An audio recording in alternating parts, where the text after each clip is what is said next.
할렐루야.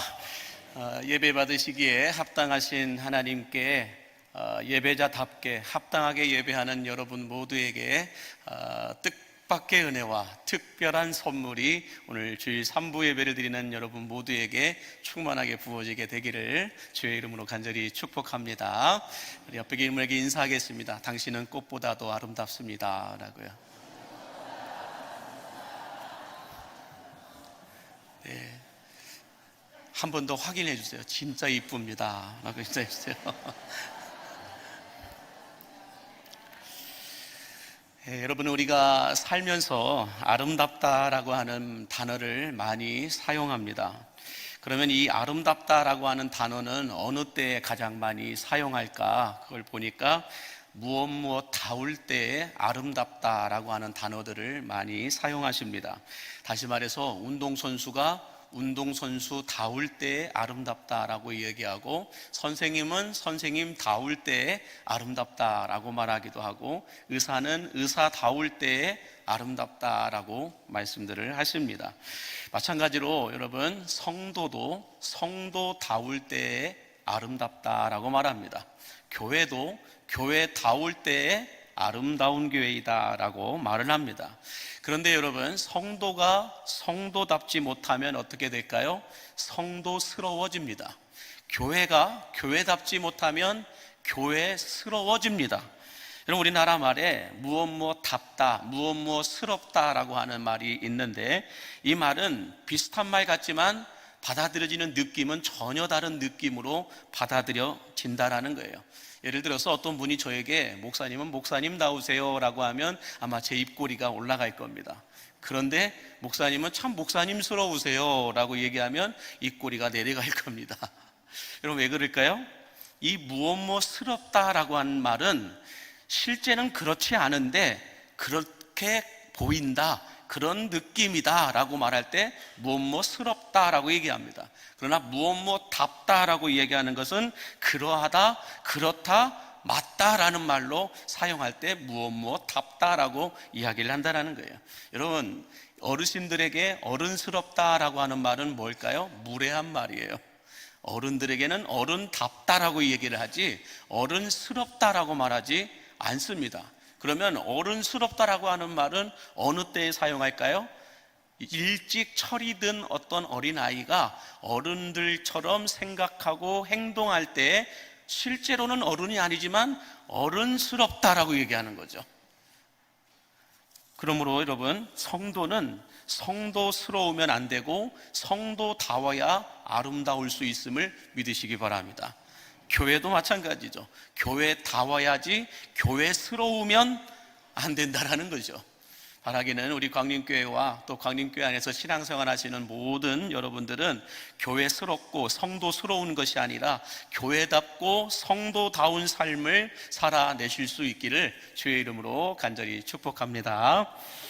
오늘 본문의 말씀은 예수님께서 부활 승천하시면서 하나님께서 이제 예수님을 대신하여 예수님께서 하셨던 사역들을 계승시켜 나아갈 기관 하나를 만드셨는데, 조직 하나를 만드셨는데, 그것은 힘 있는 정치 정당도 아니고 정치 집단도 아니었어요.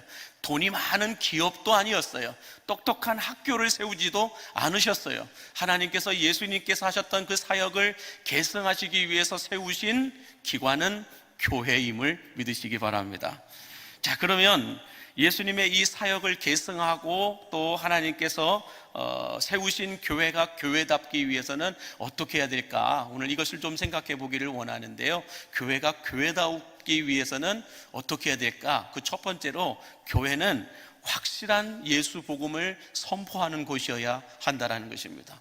교회가 교회답기 위해서는 확실한 예수 복음을 선포하는 교회가 되어야 된다라고 말하는데, 오늘 우리가 읽지는 않았지만 사도행전 2장 36절에 보면 이렇게 말씀하고 있습니다. 같이 한번 볼까요? 시작. 그런즉 이스라엘 온 집은 확실히 알지니 너희가 십자가에 못 박은 이 예수를 하나님이 주와 그리스도가 되게 하셨느니라 라고 말씀하고 있습니다. 이 말씀은 어떤 말씀인지 있는지 좀 배경을 봐야 되는데, 오순절 절기를 지키기 위해서 세계 각국에서 유대인들이 다 예루살렘으로 모여들기 시작했습니다. 그런데 이 유대인들이 와서 보니까 기상천외한 일이 벌어졌죠. 그게 뭐냐면 성령 받은 120명의 사람들이 15개 국어 이상의 나라의 언어들로 복음을 전하기 시작하는 거예요.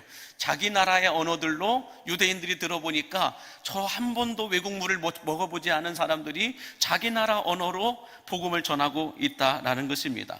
그런데 그 복음의 내용을 들어보니까 뭐라고 얘기하고 있어요? 너희가 예수 그리스도를 십자가에 못 박았고 하나님이 그 예수를 우리의 주와 그리스도가 되게 하셨다, 구원자가 되게 하셨다라고 말씀하고 있는 겁니다. 다시 말해서요, 너희 죄 때문에 예수님이 십자가에서 죽으셨고 하나님께서 그 예수님을 우리의 구원자가 되게 하셨다라고 말씀하고 있는 겁니다. 뭔가 불편하지만 확실한 복음을 이 120명의 사람들이 복음을 전하였다라는 것입니다. 여러분, 우리들도 전도 산책을 나가서 보면은 복음을 전할 때 예수님께서 선생님의 죄를 위해서, 예수님께서 선생님의 죄 때문에 돌아가셨습니다 라고 이렇게 말을 하면은 많은 사람들이 다양한 대답들을 하세요. 어떤 대답들을 하면, 저는 불교인데요, 저는 그런 예수님을 한 번도 만나본 적이 없는데요, 예수님이 누군지도 모르는데 왜 제가 그분 때문에 죄를 지은 겁니까? 이렇게도 묻기도 하고, 또 어떤 분들은 지금까지 남에게 저는 불편함을 줄 정도로 죄를 지어본 적이 없는데요, 이런 말씀들을 하시죠. 그러나 여러분, 그럼에도 불구하고 오늘 성경은 너무나도 적나라하게 뭐라고 말씀하세요? 너희가 예수를 십자가에 못 박았다라고 말씀하고 있습니다. 여러분, 이런 말들을 하면 사람들은 어떨까요? 귀를 닫아버리면서 뭐라고 얘기합니까? 너나 똑바로 살라라고 역정을 내기도 합니다. 또 한 번도 경험해보지 못한 모욕적인 무시를 전도를 하다가 당하기도 합니다. 자, 그럼에도 불구하고 하나님은 교회를 통하여서, 성도들을 통하여서 이 예수 복음을 전파하게 하셨는데, 그렇다면 왜 하나님께서는 이 예수 복음을, 남들이 그렇게 듣기 싫어하는, 남들이 그렇게 불편해하는 이 복음을 교회를 통하여, 성도들을 통하여 전하게 하셨을까요? 그 이유는 바로 이렇습니다. 한번 띄워주시면, 오직 교회만이 죄의 문제를, 교회만이 이 이야기를 할 수 있는 일, 여러분 믿으시기 바랍니다. 교회는 죄의 문제를 다루는 것이에요. 그 죄임을 여러분 믿으시기 바랍니다. 그래서 오늘 36절을 다시 한번 보시면 이렇게 말씀해요. 시작. 그런즉 이스라엘 온 집은 확실히 알지니 너희가 십자가에 못 박은 이 예수를 하나님이 주와 그리스도가 되게 하셨느니라 하니라. 여기 보면 예수님만이 우리의 주와 그리스도가 되게 하셨다라고 말씀하는데, 무슨 말씀일까요? 인간의 근본적인 문제인 이 죄의 문제를 다루는 곳은 교회밖에 없고, 인간의 죄의 문제를 해결하고 구원하실 수 있는 분은 오직 예수 그리스도밖에 없다라고 지금 바울이 예루살렘 성에 모인 유대인들을 향하여 말하고 있는 거예요. 설교하고 있는 거예요. 근데 여러분, 지금 상황은 어떤 상황이에요? 얼마 전, 며칠 전까지만 해도 예수님을 십자가에 못 박아 죽게 한 유대인들, 종교 지도자들, 그들이 눈을 시퍼렇게 뜨고 살아있어요.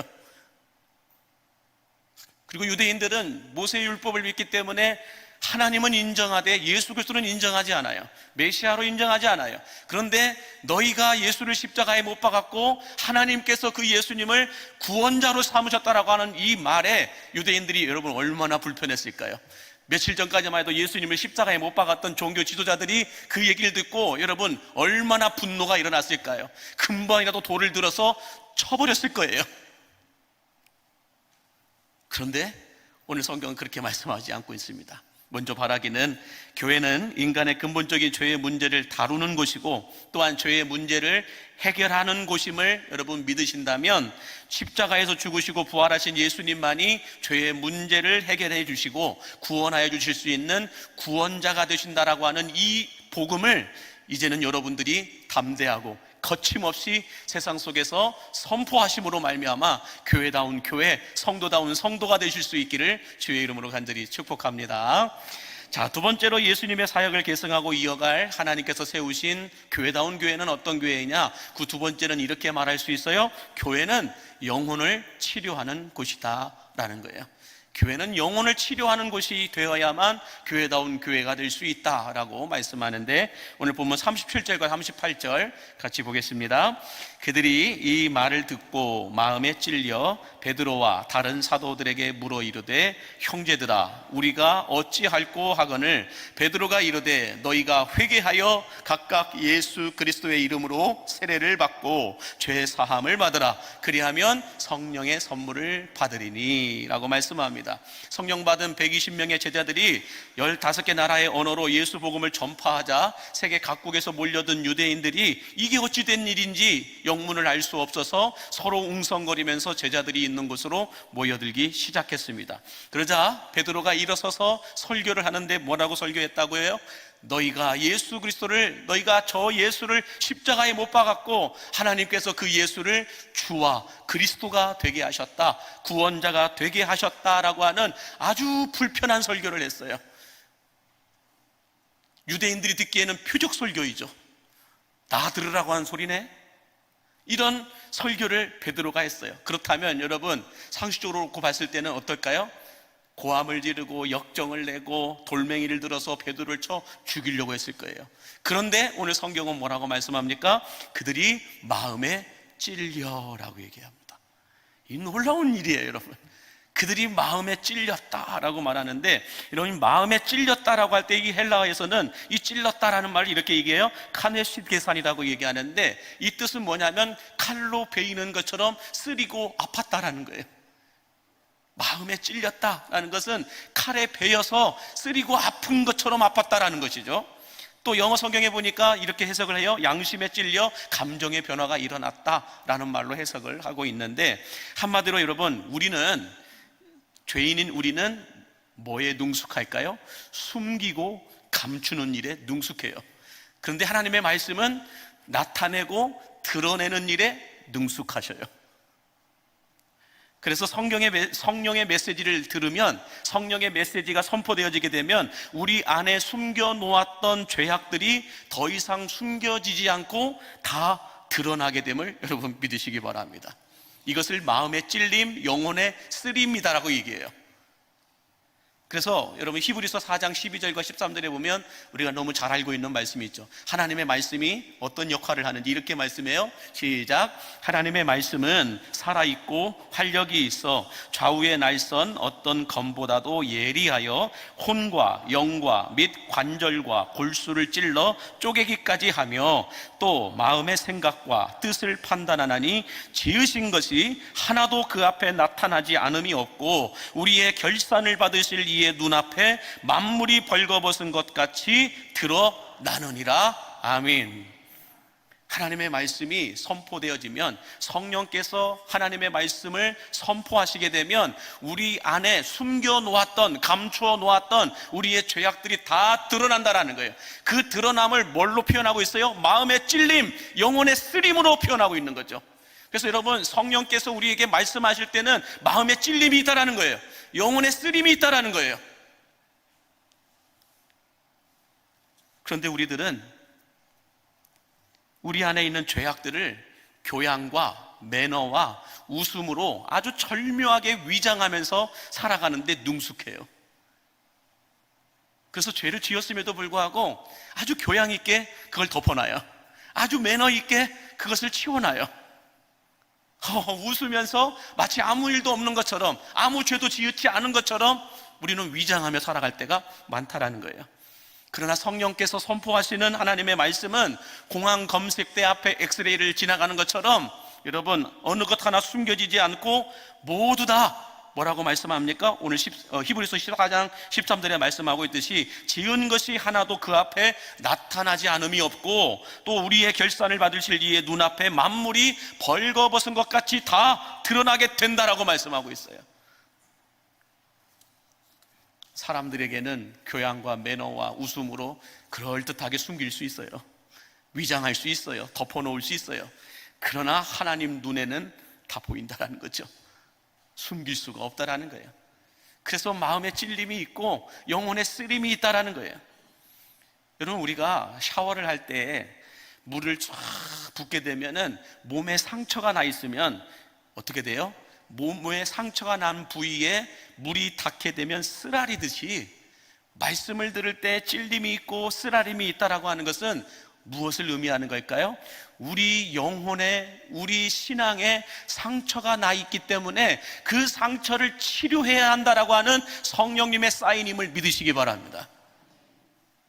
우리가 말씀을 들을 때 마음에 찔림이 있고 영혼에 쓰림이 있다라고 한다는 것은 그 부분이 다쳤다라는 거예요. 그 부분에 상처가 났다라는 거예요. 그렇기 때문에 거기를 더 이상 방치해 두지 말고 속히 치료해야 한다라고 하는 성령님의 사인이다라는 거예요. 그러나 여러분, 우리가 기억해야 할 것은 뭐냐면, 쓰리고 아픈 곳을 그대로 방치해 두게 되면 그냥 체면 때문에, 명분 때문에 어쩔 수 없이 괜찮은 것들로 덮어놓고 아무것도 아닌 것처럼 그렇게 여러분 지나가게 되면 어떤지 아세요? 소독약으로 해결할 수 있었던 상처가 도려내고 잘라내야 되는 큰 수술을 받아야 하는 지경에 이른다라는 걸 기억하셔야 된다는 거예요. 여러분, 수술대에 올라가는 게 병이 미미할 때 올라갈까요? 아니에요. 손 쓸 수 없을 만큼 망가졌을 때 수술대에 올라가는 거예요. 그냥 소독약 발라서 끝날 수 있는 병인데 수술대까지 올라가야만 우리는 어쩔 수 없이 상처를 드러내요. 내가 그때 가서야 잘못했다고 얘기해요. 그러므로 여러분, 회개라고 하는 이 소독약을 바르지 않으면 죄악의 질병이 우리 안에서 점점점 심해지고 커지면서 죄를 지어도 이제는 감각이 없고 죄를 죄라고 생각하지도 않고 골마 터지고 터질 대로 터져서야 손 쓸 수 없을 만큼 되어서야 우리는 어떻게 하면 될까요? 라고 얘기를 해요.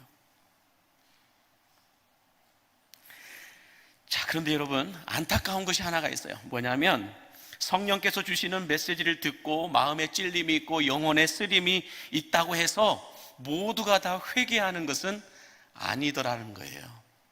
우리가 37절에서 말씀하고 있듯이 유대인들이 마음에 찔려서 어떻게 했어요? 마음에 찔려서 돌멩이를 들었어요? 아니에요. 형제들아, 우리가 어찌할꼬 라고 얘기해요.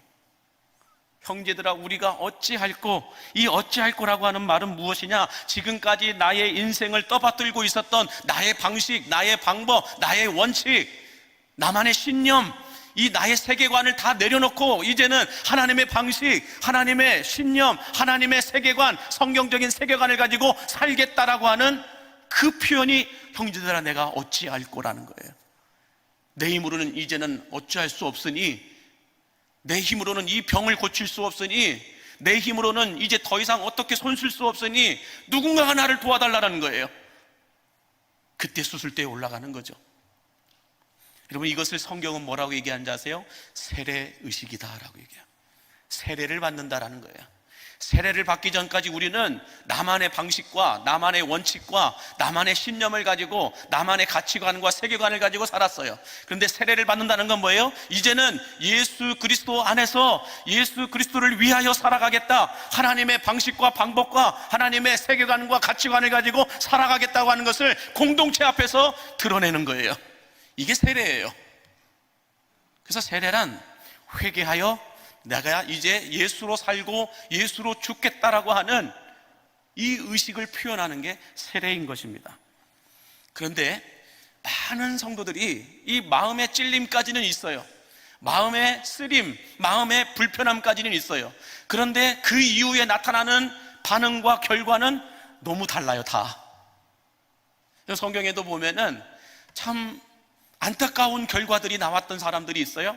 가룟 유다, 예수님의 제자를 보십시오. 가룟 유다는 은 30에 예수님을 팔았어요. 그리고 난 이후 성령으로 인하여서 엄청난 마음의 찔림이 있었죠. 마음의 찔림이 있고 난 다음 가룟 유다가 어떻게 행동했나요? 그 자책감 때문에 견디지 못해서 목숨을 끊어버려요. 오늘날 우리들도 마찬가지죠. 말씀을 듣고 마음에 찔림이 있고 영혼에 쓰림이 있을 때에 그 죄책감 때문에, 그 자책감 때문에 견디지 못해서 교회를 내려놔 버려요. 사역도 다 내려놔 버려요. 교회를 떠나버려요. 가룟 유다예요. 자기 스스로 목숨을 버리는 것처럼 하나님과의 관계를 스스로 끊어버려요. 뿐만 아니라 베드로가 오늘 설교했던 내용처럼 너희가 예수 그리스도를 십자가에 못 박았고 하나님이 그 예수님을 구원자로 삼으셨다라고 하는 이 원색적인 복음을 누가 전했냐? 스데반 집사가 전했죠. 스데반 집사가 똑같이 이 복음을 전했어요. 그때 유대인들이 듣고 엄청난 마음에 찔림이 있었다라고 얘기해요. 마음에 찔림이 있으니까 그 유대인들이 어떻게 반응했나요? 돌을 들어서 스데반을 쳐 죽였습니다. 똑같은 마음에 찔림이 있었어요. 그런데 가룟 유다는 자기 스스로 목숨을 끊어 하나님과의 관계를 끊어버렸어요. 교회도 떠나버리고 모든 사역도 다 내려놔버려요. 뿐만 아니라 어떤 이들은 어떻게 할까요? 스데반을 향하여 돌을 들었던 유대인들처럼 돌을 들죠. 표적 설교를 하고 있다고.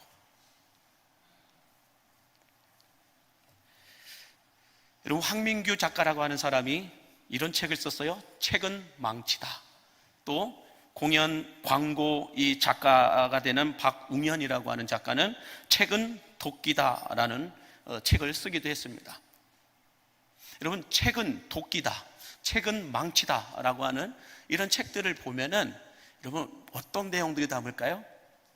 이 세상 사람들은 어느 누구도 누구의 말도 절대 진리를 원하지 않는 포스트모더니즘 속에 살아가고 있기 때문에 누구도 누구의 말도 듣지 않는다는 거예요. 절대 진리 이런 걸 상대 진리로 다 바꿔버리죠.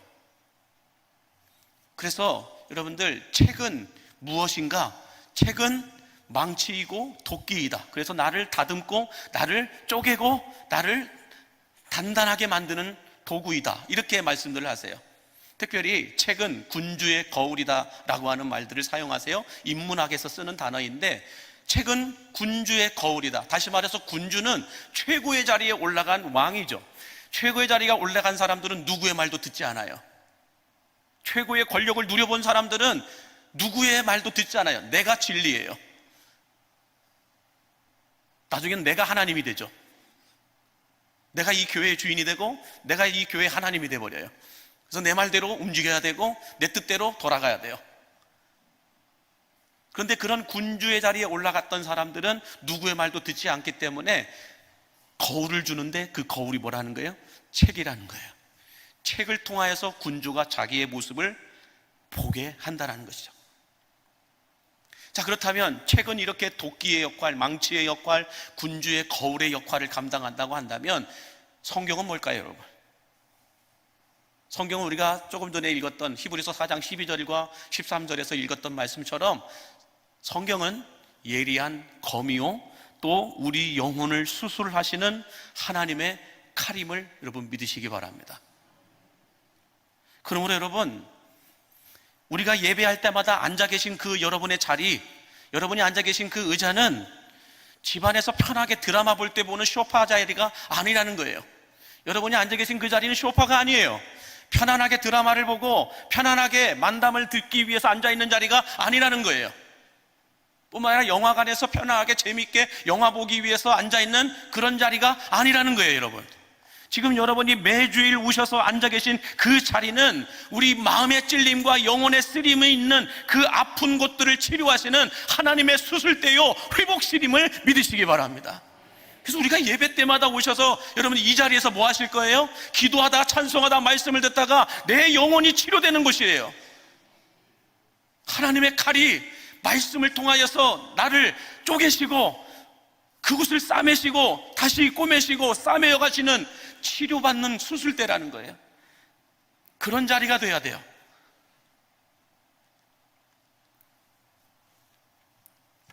바라기는 여러분, 말씀이 내 안에 부어질 때에 마음의 찔림과 영혼의 쓰라림이 있다고 한다면 우리는 어떻게 반응해야 될까요?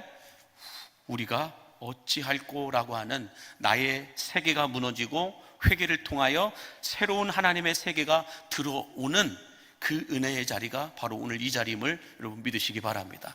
그 하나님을 만날 때 우리의 신앙생활이 건강해질 수 있음을 믿으신다면 아멘 하시기 바랍니다. 세 번째로 우리 교회다운 교회는 어떤 교회인가? 하나님이 세우신 교회다운 교회가 되기 위해서는 어떻게 해야 되는가? 그 세 번째는 이렇게 말할 수 있어요. 교회는 성령의 선물을 주는 곳이 되어야 한다는 것입니다. 성령의 선물을 주는 곳이 되어야 되는데, 우리 38절 말씀 같이 함께 읽겠습니다. 베드로가 이르되 너희가 회개하여 각각 예수 그리스도의 이름으로 세례를 받고 죄 사함을 받으라. 그리하면 성령의 선물을 받으리니 라고 말씀합니다. 여러분, 살아있는 하나님의 말씀으로 마음의 찔림이라고 하는 감정의 변화가 일어나고 우리가 어찌할 거라고 하는 의지적 결단이 일어났을 때에, 여러분, 유대인들에게 베드로가 뭐라고 말합니까? 망설임 없이 회개하라, 그리고 죄 사함을 받으라, 그리하면 성령의 선물을 받을 것이다 라고 말하고 있습니다. 자, 그러면 베드로가 말한 성령의 선물은 뭘까요? 베드로가 말한 성령의 선물은 뭘까? 첫 번째는 베드로는 회개하라고 얘기합니다. 회개할 때 어떻게 회개하라고 그래요? 다시 한 번 더 38절 띄워주시면, 너희가 회개하여 각각 예수 그리스도의 이름으로 세례를 받고, 각각이라고 하는 단어가 있어요. 이건 뭐냐면 남이 대신 회개해 주는 게 아니라 내 죄는 내가 회개해야 된다는 거예요. 세례는 내가 받아야 되지 남이 대신 받아주는 것도 아니고, 회개도 남이 대신 회개해 주는 것은 아니라는 거예요. 하나님은 우리가 모두가 다 함께 모여서 회개 기도하는 것 너무 중요한 일이죠. 하지만 진짜 회개는 뭐예요? 내가 회개하는 거예요.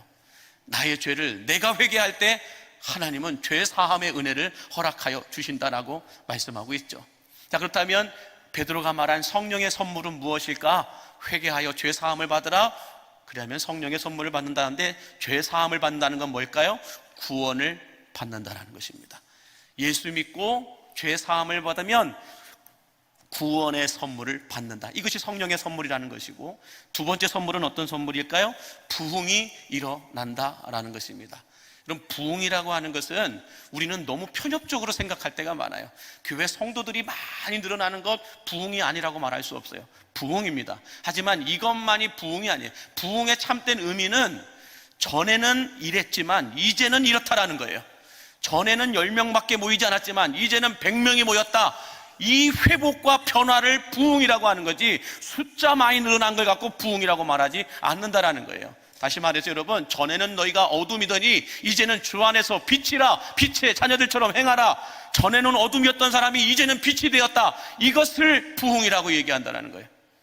그러므로 여러분, 부흥의 영역은 다양합니다. 다 감각적이어야 됩니다. 그래서 전에는 질병 가운데 묶여있었던 사람이 이제는 그 질병으로부터 회복이 되었다, 치료가 되었다. 이걸 부흥이라고 얘기하는 거예요. 전에는 신앙생활 하기가 너무나도 어리숙하고 미숙하고 나약했지만 이제는 단단한 음식을 먹을 수 있을 정도로 성숙한 사람이 되었다. 이것을 부흥이라고 얘기한다는 거죠.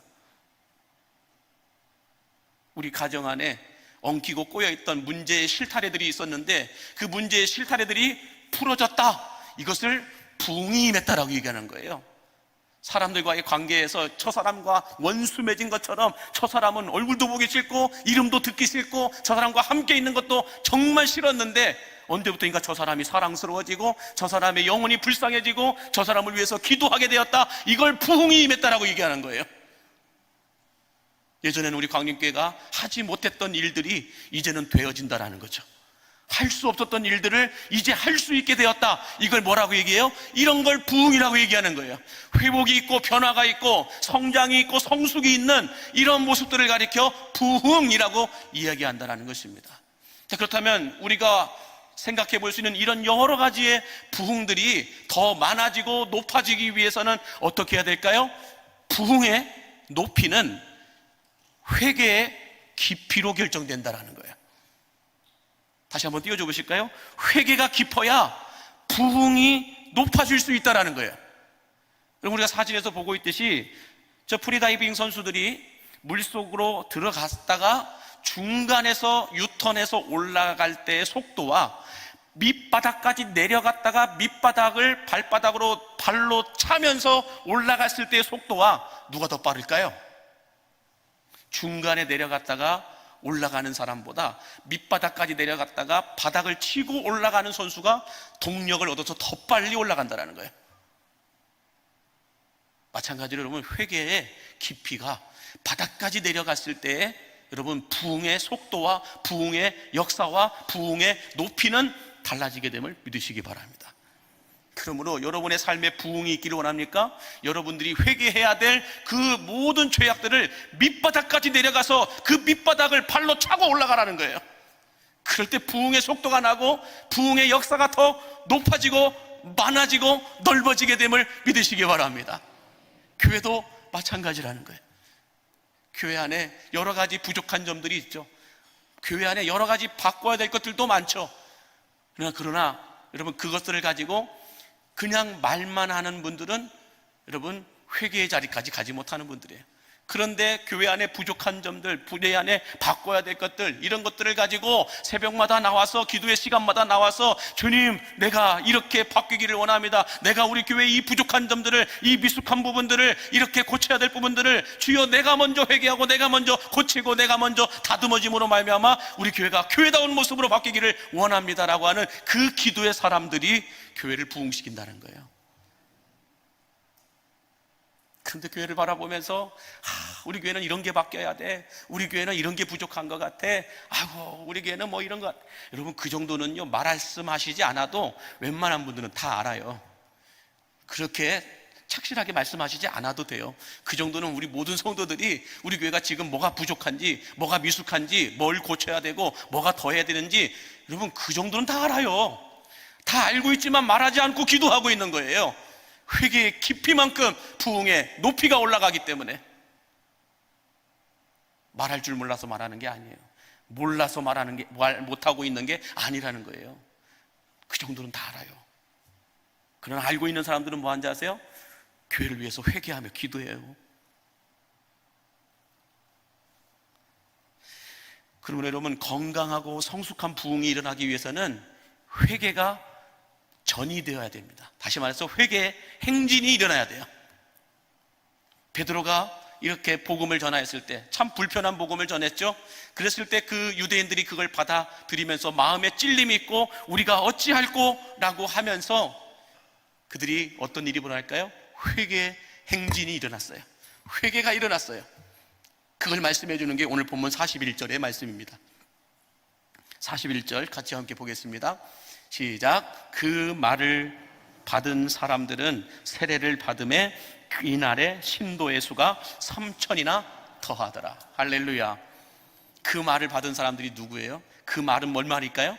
베드로가 너희가 예수를 십자가에 못 박았다, 그리고 하나님이 그 예수를 주와 그리스도가 되게 하셨다, 구원자가 되게 하셨다. 종교 지도자들과 유대인들, 예수님을 십자가에 못 박아 죽게 했던 그 모든 사람들이 시퍼렇게 눈을 뜨고 있는 그 자리에서 베드로가 너희가 예수를 십자가에 못 박았고 그 예수를 하나님이 구원자가 되게 하셨다 라고 하는 이 복음을 들었을 때, 이 말씀이 선포되었을 때 유대인들 마음에 찔림이 있었고, 그 찔림으로 인하여서 그들이 돌멩이를 든 것이 아니라 뭘 들었다는 거예요? 회개의 운동.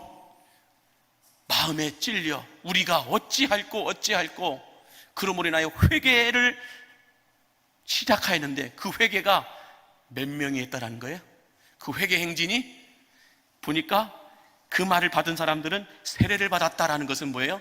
내가 그동안엔 이렇게 살았는데 이제는 내가 잘못 살았다는 것을 깨달았기 때문에 세례를 받고 이제는 나는 예수로 살겠다, 이렇게 고백한 사람들의 성도의 수가 3,000이나 되었다는 거예요. 한 명만 회개했다는 게 아니에요. 회개 행진이 일어나게 되니까 3,000명이 회개하고 주께로 돌아왔다라고 말씀하고 있는 겁니다. 여러분, 초대교회는 세상이 보기엔 제대로 된 건물 하나 없었어요.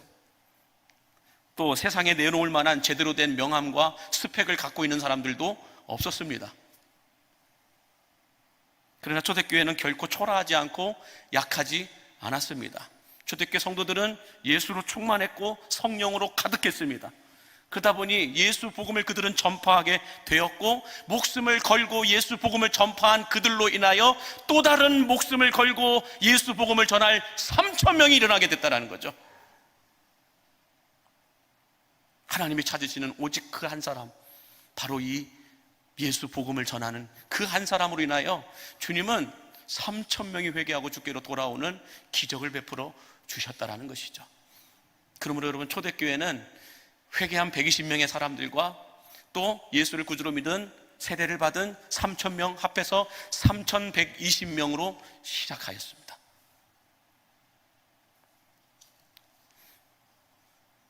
저는 그래서 우리 광립교회도 교회다운 교회가 되기 위해서는 앞으로의 38년의 역사도 교회다운 교회의 모습으로 우리가 변화되어지고 성장하고 성숙하기 위해서는 어떻게 해야 될까? 우리는 유람선 같은 교회가 아니라 구조선이 되어야 할 줄로 믿습니다. 교회를 유람선 같은 교회로 만들지 마시고 구조선 같은 교회로 만드셔야 된다는 거예요. 성도들도 유람선에 탑승해 계신 성도가 아니라 구조선에 탑승해 계신 성도가 되어야 된다는 거예요. 그러므로 인해 우리 광립교회가 애매하고 흐릿한 복음을 전하는 것이 아니라 확실한 복음을 선포하고, 또 누가 오든지 간에 누구를 만나든지 간에 그 영혼에 쓰림과 찔림이 있다고 한다면은 그 영혼을 치료해 줄 수 있는 교회가 될 수 있기를 간절히 바랍니다. 예배를 통하여서 영혼의 쓰림과 마음의 찔림들이 회복되어지고 치료되어지는 이런 예배를 우리는 드려야 할 줄로 믿습니다. 뿐만 아니라 성령의 선물을 받는, 그래서 구원의 복을 받고 날마다 달마다 구원받는 사람들의 수가 더해져 갈 뿐만 아니라 부흥의 역사가 있는, 부흥의 선물을 받는, 이전에는 내가 이렇게 뾰족뾰족하고 울퉁불퉁한 삶을 살았지만 이제는 부드럽고 아름다운 모습으로 살아갈 수 있는 이 어떤 부흥의 선물을 받을 수 있는 우리 광림의 성도들이 되실 수 있기를 주의 이름으로 간절히 축복합니다. 기도하겠습니다.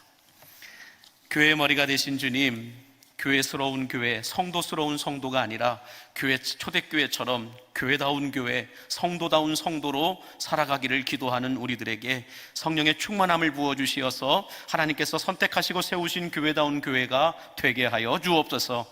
무엇보다 애매하고 흐릿한 복음이 아니라 확실하고 정확한 복음을 선포하게 하여 주시고 영혼이 치료되고 살아나는 예배를 드리게 하여 주시며 날마다 달마다 성령께서 주시는 구원의 선물, 부흥의 선물을 받고 누리며 살아갈 수 있는 우리 광림의 가족들 되게 하여 주옵소서. 예수님의 이름으로 축복하며 기도하옵나이다. 아멘.